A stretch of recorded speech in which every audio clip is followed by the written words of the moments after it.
Hi எல்லாருக்கும் வணக்கம். இன்னைக்கு ஹயகிரீவர் ஜெயந்தி.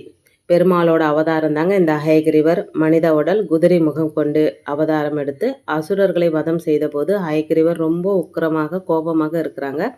அந்த சமயம் லக்ஷ்மி தேவி ஹயகிரீவர் மடியில் அமர்ந்து அவங்களை சாந்தப்படுத்தியதாக சொல்லப்படுதுங்க.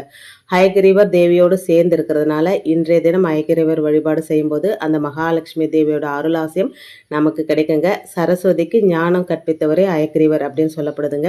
இப்படிப்பட்ட ஹயகிரீவர் அவதரித்த நாளில் படிக்கிறவங்க, வேலைக்கு போகிறவங்க, தங்களுடைய அறிவு திறனை வளர்த்து கொள்ளணும் அப்படின்னு நினைக்கிறவங்கலாம் இந்த ஹயகிரீவர் வழிபாட்டை செய்யலாங்க. அது மட்டும் இல்லை, இன்றைய தினம் ஆவணி மாத பௌர்ணமி திதியும் ஆவணி அவிட்டமும் சேர்ந்திருக்குங்க. இத்தனை நேர்மறை ஆற்றலும் நிறைந்திருக்கக்கூடிய இந்த நாளில் ஹயகிரீவரை நினைத்து சொல்ல வேண்டிய ஒரு எளிமையான மந்திரங்க.